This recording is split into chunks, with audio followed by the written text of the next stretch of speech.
Pluta, Paul Pluta channel. I'm here.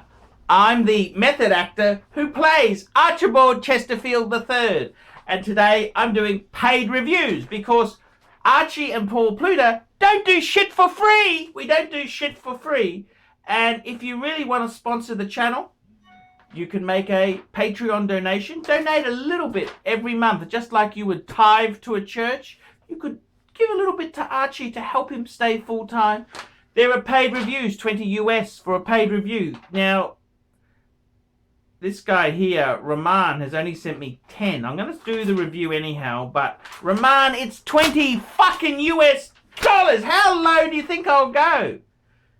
So, please, consider helping ArchieLuxury because I don't do shit for free and life's not cheap. Quick wristwatch check. I'm wearing the solid gold Submariner, tailored shirt with initials on the sleeve, French cuffs, and Paul Smith cufflinks. No, that's not a Nazi symbol. That's a design logo for Paul Smith, for fuck's sake. Nasty cunters in the audience. Hi Archie, please don't use my name if you include in this video. Of course, nasty cunters, that's right. I've enjoyed following your YouTube videos over the past few years. Always entertaining and informative. I'm sending you a PayPal payment of 10 US dollars. Yes, it's 20. I've just explained that, but we'll let it slip. And please, if you're a good egg, send me another 10. I have a small collection of watches, mostly Rolex and Breitling, Explorer 1 and Navi timers. My Rolex is my main watch and I take it everywhere. The Breitlings are beautiful, but something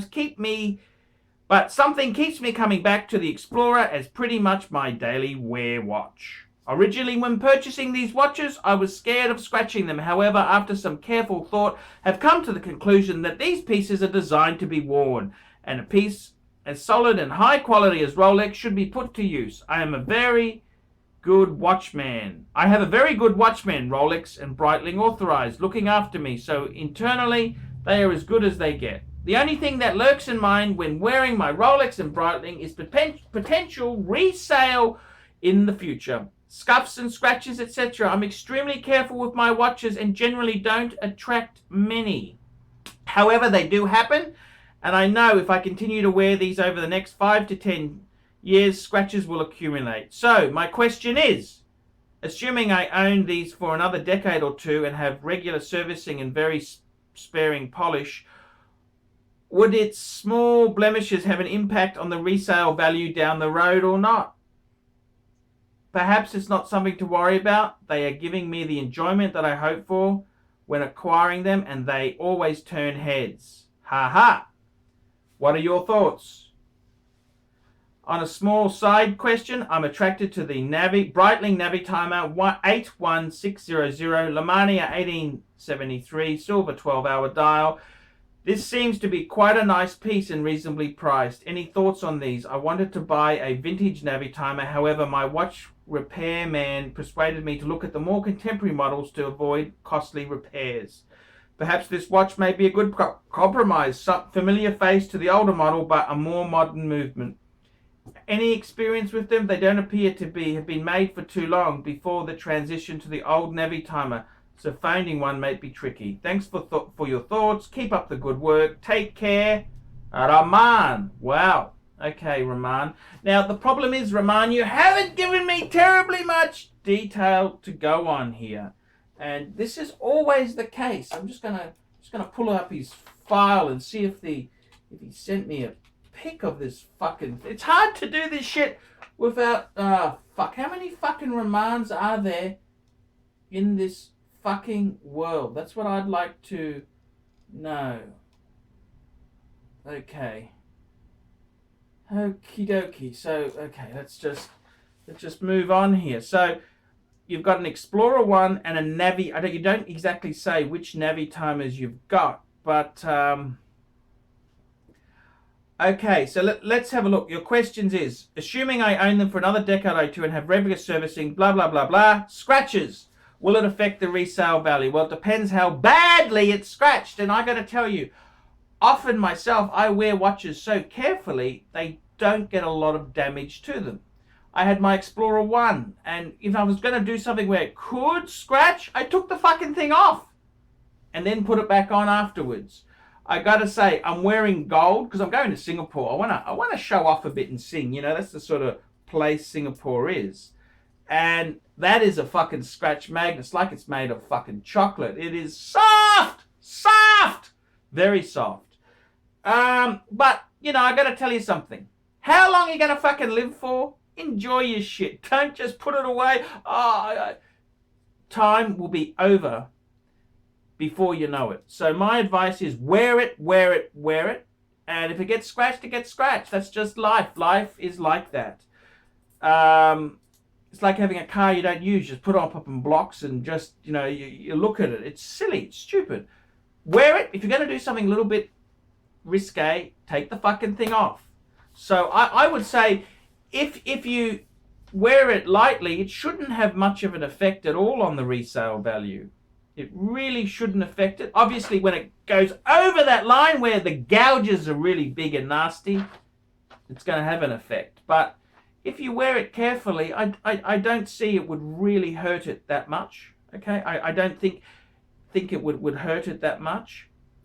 My thoughts for adding to the collection. Okay, so you've got an Explorer 1, lovely piece. I assume it's a sapphire, like a 14270, and you've got some sort of Navi. You say Navi timers. You don't say which ones you've got.